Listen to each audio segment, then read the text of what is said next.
করো শ্রবণ প্রভুরই বচন বেদ পাঠশালা। রীতি দুয়ার দাও খুলে করো শ্রবণ প্রভুরই বচন বেদ পাঠশালা। নমস্কার। শান্তিপিয়াসী মানুষ শান্তির খোঁজে কত কিনাই করছে, কিন্তু শান্তি পাচ্ছে কি? যিনি প্রকৃত শান্তি দিতে পারেন, সেই শান্তিরাজকে যদি জীবনে গ্রহণ না করা যায়, তাহলে শান্তির অন্বেষণ করা বৃথা। প্রিয় বন্ধু, বেদ পাঠশালা অনুষ্ঠান আপনার জন্য নিয়ে এসেছে শান্তির বার্তা। প্রিয় শ্রোতা বন্ধু, বেদ পাঠশালা অনুষ্ঠানে আপনাকে স্বাগত জানাই। এই ধারাবাহিক বাইবেল অধ্যয়ন অনুষ্ঠানে আমরা এখন ফিলিপিয়দের প্রতি সাধু পৌলের পত্রটি অধ্যয়ন করছি। আমাদের গত কয়েকটি অনুষ্ঠানে আমরা এই চমৎকার পত্রটি সম্বন্ধে একটা ধারণা করার চেষ্টা করেছি, যেন আপনি আরো গভীরভাবে এই পত্রটি অধ্যয়ন করার উৎসাহ পান। গত অনুষ্ঠানে আমরা এই পত্রটি থেকে খ্রিস্টানদের জীবনযাপন কি সেই বিষয়ে দেখেছি। কোন একজন বলেছিলেন, আমরা যদি কোনো মহান বিষয় প্রকাশ করতে চাই, আমাদের উচিত কোনো ব্যক্তির মধ্যে দিয়ে তা প্রকাশ করা। ফিলিপিয় পত্রে সাধু পৌল ইহাই করেছেন। এইভাবে সাধু পৌল খ্রিস্টানদের জীবনযাপন বিষয়ক ধারণাটি কয়েকজন মানুষের মধ্যে দিয়ে প্রকাশ করেছেন। অতএব খ্রিস্টে যদি কোনো আশ্বাস, যদি প্রেমের কোনো সান্ত্বনা, যদি আত্মার কোনো সহভাগিতা, যদি কোনো স্নেহ ও করুণা থাকে, তবে তোমরা আমার আনন্দ পূর্ণ করো। একই বিষয় ভাবো, এক প্রেমের প্রেমী, এক প্রাণ, এক ভাব বিশিষ্ট হও। প্রতিযোগিতায় কিংবা অনর্থক দর্পের বশে কিছুই করিও না, বরং নম্রভাবে প্রত্যেকজন আপনা হইতে অন্যকে শ্রেষ্ঠ জ্ঞান করো, এবং প্রত্যেকজন আপনার বিষয়ে নয় কিন্তু পরের বিষয়েও লক্ষ্য রাখো। এইভাবেই ফিলিপিয় পুস্তকের 2য় অধ্যায়টি শুরু হয়েছে। আমি আগেই বলেছি যে এই পত্রের মূল বিষয়বস্তু হল খ্রিস্টানদের জীবনযাপন। এই পত্রটি শুধুমাত্র কিভাবে খ্রিস্টানদের জীবনযাপন করতে হয় তা শেখায় না, কিন্তু এই পত্রটি খ্রিস্টানদের জীবনযাপনের অর্থ কি সেই বিষয়ে একটা মহান উদাহরণস্বরূপ। সাধু পৌলের এই প্রেম পত্রটিতে আমরা সহভাগিতার বিষয়টি দেখি। ফিলিপিয় মণ্ডলী এবং সাধু পৌলের মধ্যে যে প্রেমের বন্ধন ছিল সেই বিষয় দেখি। তাদের মধ্যে যে সহভাগিতার প্রকৃত বন্ধন আছে, তা এই বিষয়কে কেন্দ্র করেই গড়ে উঠেছে যে সাধু পৌল মণ্ডলীকে দত্ত সব থেকে মহান সেবাকারী। সাধু পৌল যে বিষয়ের প্রতি বন্ধন অনুভব করতেন তা হল ঈশ্বরের বাক্য, খ্রিস্টের সুসমাচার প্রচার করা এবং সমস্ত জগতে, বিশেষ করে অজিহুদি পৃথিবীতে যেন মণ্ডলী প্রতিষ্ঠিত হয় সেই বিষয়ে দেখা। ফিলিপিয় মণ্ডলী এই কাজে সাধু পৌলকে সাহায্য করেছিল। সাধু পৌল বলেছেন যে এই ফিলিপিয় বিশ্বাসীরা তার সেবা কাজে সহভাগী হয়েছিল, আর এই কারণেই তিনি তাদেরকে এত ভালোবাসতেন এবং তারা তার হৃদয়ে ছিল। তিনি তাদেরকে এই ধন্যবাদ পত্র লিখেছিলেন, কারণ রোমে কারাগারে থাকাকালীন এই ফিলিপিয়ারাই তাকে সাহায্য করেছিল। এই পত্রের প্রত্যেকটি অধ্যায়কে এক একটি শিরোনাম দেওয়া যেতে পারে, যেমন প্রথম অধ্যায় খ্রিস্টানদের জীবনযাপনের দর্শন ও ইচ্ছা, 2য় অধ্যায়টিকে বলা যায় খ্রিস্টানদের জীবনযাপনের পদ্ধতি, 3 অধ্যায়টিকে বলা হয় খ্রিস্টানদের জীবনযাপনের পুরস্কার, যাকে খ্রিস্টেতে ঈশ্বরের সর্বোচ্চ আহ্বান বলা হয়। ইহাকে আপনি আপনার জীবনে খ্রিস্টেতে ঈশ্বরের ইচ্ছাও বলতে পারেন। তারপর 4 অধ্যায়টিকে বলা হয় খ্রিস্টানদের জীবনযাপনের নির্দেশপত্র, যা শান্তির নির্দেশপত্রে পরিণত হয়। এখন 2 অধ্যায়ে সাধু পৌল আমাদেরকে কিছু ব্যবহারিক উদাহরণ দিয়েছেন।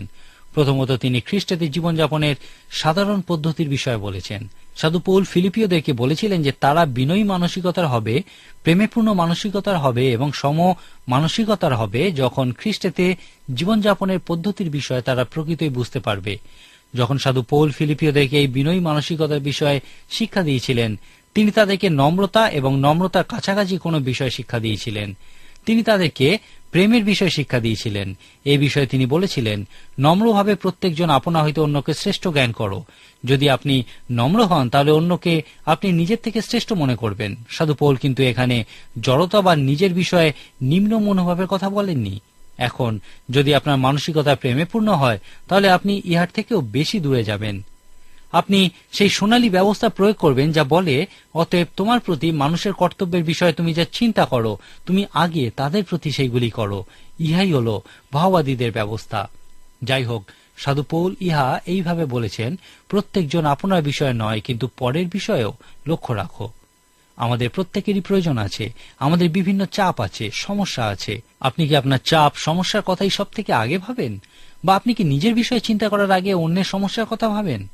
যদি আপনি বিনয়ী মানসিকতার হন, আপনি তাহলে অন্যকে নিজের থেকে শ্রেষ্ঠ জ্ঞান করবেন, এবং যদি আপনার মানসিকতা প্রেমে পূর্ণ হয়, তাহলে আপনি অন্যের মঙ্গলের বিষয়ে আরো অধিক সচেতন হবেন। এখন এখানে প্রকৃত উদ্দেশ্য হল সমমানসিকতা সম্পন্ন হওয়া। সাধু পৌল বলেছেন, আমাদের এমন ব্যবহার করা উচিত যেন মনে হয় আমাদের মধ্যে একই মানসিকতা ও একই আত্মা আছে। কিন্তু মহান আত্মিক বাস্তব সত্য হল যে আমাদের মধ্যে একই মন এবং একই আত্মা আছে। যাই হোক, সমমানসিকতা সম্পন্ন হওয়ার জন্য আপনাকে বিনয়ী এবং প্রেমপূর্ণ মানসিকতা সম্পন্ন হতে হবে। খ্রিস্টের মণ্ডলীতে খ্রিস্টের শিষ্যদের মধ্যে দ্বন্দ্ব আছে। এই পত্রের 4 অধ্যায়ে সাধু পৌল লিখেছেন, আমি ইবোদিয়াকে বিনতি করিয়া ও সুন্তখীকে বিনতি করিয়া বলিতেছি, তোমরা প্রভুতে একই বিষয় ভাবো। এই দুই মহিলার মধ্যে একটা দ্বন্দ্ব ছিল। তারা মণ্ডলীর একটা ঘরকে দুইজনে দুইভাবে ব্যবহার করতে চেয়েছিল। খ্রিস্টের শিষ্যদের মধ্যেও মাঝে মাঝে দ্বন্দ্ব, ভুল বোঝাবুঝি এসে যায়। বেশিরভাগ ক্ষেত্রেই এই দ্বন্দ্ব বা ভুল বোঝাবুঝির ক্ষেত্রে তাদের গর্ব দেখা যায়, আবার কাউকে কাউকে স্বার্থপর রূপেও দেখা যায়। সেই জন্য সাধু পৌল খ্রিস্টাদের জীবনযাপনের সাধারণ পদ্ধতি রূপে বলেছেন, বিনয়ী প্রেমপূর্ণ মানসিকতার হও, সম মনোভাব পোষণ করো, এবং তাহলেই মণ্ডলীতে তোমাদের পারস্পরিক দ্বন্দ্ব দূরীভূত হবে। এই সত্য উপস্থিত করার পর সাধু পৌল কিছু উদাহরণ দিয়েছেন। উদাহরণ সবসময় খুব গুরুত্বপূর্ণ। এই ফিলিপিয় পত্রে প্রথম উদাহরণ রূপে আমরা খ্রিস্টের বিষয়ে দেখি। সাধু পৌল লিখেছেন, খ্রিস্ট যিশুতে যে ভাব ছিল তাহা তোমাদিগেতেও হোক। ঈশ্বরের সর্ববিশিষ্ট থাকিতে তিনি ঈশ্বরের সহিত সমান থাকা ধরিয়া লইবার বিষয়ে জ্ঞান করিলেন না, কিন্তু আপনাকে শূন্য করিলেন, দাসের রূপ ধারণ করিলেন, মনুষ্যদের সাদৃশ্যে জন্মিলেন এবং আকার প্রকারে মনুষ্যবৎ প্রত্যক্ষ হইয়া আপনাকে অবনত করিলেন, মৃত্যু পর্যন্ত, এমনকি ক্রুশীয় মৃত্যু পর্যন্ত আজ্ঞাবহ হইলেন। এই কারণ ঈশ্বর তাহাকে অতিশয় উচ্চ পদান্বিতও করিলেন এবং তাহাকে সেই নাম দান করিলেন যাহার সমুদয় নাম অপেক্ষা শ্রেষ্ঠ, যেন যিশুর নামে স্বর্গমর্ত পাতাল নিবাসীদের সমুদয় জানু পাতিত হয় এবং সমুদয় জিহ্বা যেন স্বীকার করে যে যীশু খ্রিস্টই প্রভু। এই রূপে পিতা ঈশ্বর যেন মহিমান্বিত হন। যীশু খ্রিস্টই এই শিক্ষা দিয়েছিলেন যে তাঁর রাজ্যে উচ্চীকৃত হওয়ার একটাই উপায় হল অবনত হওয়া, নিজেকে নম্র করা, এবং অবশ্যই যীশু খ্রিস্ট ইহার একটি মহান উদাহরণস্বরূপ। যীশু খ্রিস্ট ঈশ্বর হয়েও স্বর্গ থেকে নেমে এসে ক্রুশীয় মৃত্যুবরণ করেছিলেন। তিনি নিজেকে শূন্য করে সমস্ত স্বর্গীয় মহিমা ত্যাগ করেছিলেন। তিনি মানুষের রূপ ধারণ করেছিলেন। ইহা প্রকৃতই একটা মহান অবনমন। যদি আপনি প্রকৃতই বুঝে থাকেন যে যীশুখ্রিস্ট কে ছিলেন, তাহলে আপনি জানেন যে তিনি শুধুমাত্র একজন মানুষে পরিণত হননি, তিনি মানুষের দাস, ভৃত্যে পরিণত হয়েছিলেন। এই সমস্ত কিছুর মধ্য দিয়ে তিনি নিজেকে নম্র করেছিলেন এবং ক্রুশীয় মৃত্যু পর্যন্ত তাঁর পিতার বাধ্য হয়েছিলেন। তিনি একজন জঘন্য পাপীর যে মৃত্যু প্রাপ্য, সেই সব থেকে লজ্জাজনক ক্রুশীয় মৃত্যু এই জগতের পাপের কারণে বরণ করেছিলেন। আর যেহেতু তিনি এই অবনমন সহ্য করেছিলেন বা নিজেকে নত করেছিলেন বলেই পিতা ঈশ্বর তাকে স্বর্গের সর্বোচ্চ স্থানে উচ্চীকৃত করেছেন। ঈশ্বর তাকে একটি নাম দিয়েছেন যা যে কোনো নামের থেকে উচ্চ, যেন সেই যিশু নামে যেন প্রত্যেক জানু পাতিত হয় এবং স্বর্গ মর্তের প্রত্যেক জিহ্বা যেন যীশু খ্রিস্টকে প্রভুরূপে স্বীকার করে, কারণ ইহা ঈশ্বরকে গৌরবান্বিত করে। এই বিষয়টাকেই সাধু পৌল বিনয়ী এবং প্রেমপূর্ণ মানসিকতার উদাহরণস্বরূপ দেখিয়েছেন। সাধু পৌলের মত অনুযায়ী খ্রিস্ট যেমন নম্রতা এবং প্রেমে নিজেকে নত করেছিলেন, তেমনি আমাদেরও উচিত নিজেদেরকে নত করা। আমাদের সমস্ত সুখ্যাতি ইচ্ছাকৃতভাবে আমাদের ত্যাগ করা উচিত। আমাদের উচিত অন্যকে শ্রেষ্ঠ জ্ঞান করা এবং স্বার্থকেন্দ্রিক নয়, কিন্তু খ্রিস্ট কেন্দ্রিক, অন্য মানুষ কেন্দ্রিক, প্রেম কেন্দ্রিক জীবনযাপন করা উচিত। অন্য কথায় বলা যায়, আমাদের উচিত যীশু খ্রিস্টকে উদাহরণ রূপে অনুসরণ করা, যেন অন্যদের কাছে আমাদের জীবন খ্রিস্টের জীবনযাপনের উদাহরণস্বরূপ হয়। 2 অধ্যায়ে সাধু পৌল নিজের জীবনকেও উদাহরণস্বরূপ উপস্থিত করেছেন। তিনি লিখেছেন, কিন্তু তোমাদের বিশ্বাসের যজ্ঞে ও সেবায় যদি আমি পেয় নৈবেদ্য রূপে সেচিতও হই, তথাপি আনন্দ করিতেছি আর তোমাদের সকলের সঙ্গে আনন্দ করিতেছি। সেই প্রকারে তোমরাও আনন্দ করো আর আমার সঙ্গে আনন্দ করো। সাধু পৌল যা শিক্ষা দিয়েছিলেন এবং প্রচার করেছিলেন, সেই মতোই জীবনযাপনও করেছিলেন। সাধু পৌল সর্বদা প্রেমের সঙ্গে নম্রতায় অন্যকে শ্রেষ্ঠ জ্ঞান করার শিক্ষা দিয়েছিলেন। তিনি বলেছেন, খ্রিস্টের অনুসরণকারীর উচিত খ্রিস্টের উদাহরণ অনুসরণ করা। এখন তিনি আমাদেরকে বলেছেন যে তিনি নিজেও খ্রিস্টের উদাহরণ অনুসরণ করেছিলেন। তিনি বলেছেন, আমি আমার জীবন উৎসর্গ করেছি যেন তোমরা বিশ্বাস করো।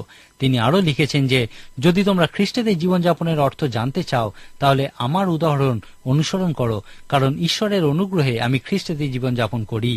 এরপরে তিনি তিমোথীয়কে উদাহরণস্বরূপ দেখিয়েছেন।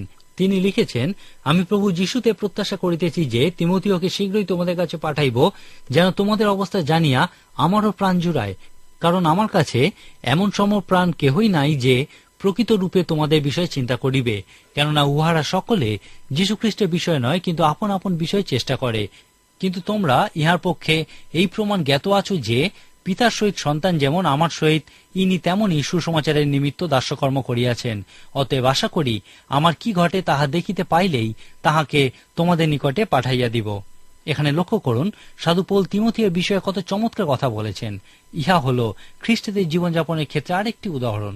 সাধু পৌল বলেছেন, এখন তিমথিও হল খ্রিস্টদের জীবনযাপনের একটা সুন্দর উদাহরণ। আমি তাকে তোমাদের কাছে পাঠাচ্ছি যেন তোমরা আরেকজনকে উদাহরণ রূপে দেখতে পারো, যার মধ্যে খ্রিস্টদের জীবনযাপনের দর্শন এবং ইচ্ছা আছে। আমি একমাত্র তিমথিওকেই জানি যার মধ্যে তোমাদের জন্য প্রকৃত আগ্রহ আছে। তিমথিয়ের মধ্যে প্রকৃতই বিনয়ী প্রেমপূর্ণ মানসিকতা আছে। সে একটা মহান উদাহরণ। তোমাদের নিশ্চয়ই মনে আছে, সে আমার সঙ্গে এমনভাবে কাজ করেছে যেমন পিতার সঙ্গে পুত্র কাজ করে, আর এই জন্যই আমি তাকে তোমাদের কাছে পাঠাচ্ছি। আমার মনে হয় ইহা প্রকৃতই একটি চমৎকার উক্তি। তিমথিওর বিষয়ে সাধু পৌলের উক্তি অনেক মানুষের কাছেই প্রিয়।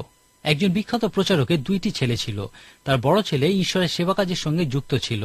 সেই প্রচারক চাইতেন যেন তার ছেলে সেই এলীয় ভাওবাদীর মতোই হোক, যার বিষয়ে বলা হয়েছিল তিনি মসিহের পূর্বে আসবেন। তিনি চাইতেন যেন তার ছেলে এই পৃথিবীতে সবথেকে মহান প্রচারকে পরিণত হয়।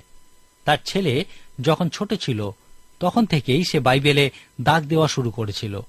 সেই প্রচারক বলেছেন, পরবর্তীকালে যখনই তিনি বাইবেলে সেই দাগ দেওয়া অংশটা দেখতেন তখনই তা তার হৃদয়ে স্পর্শ করত।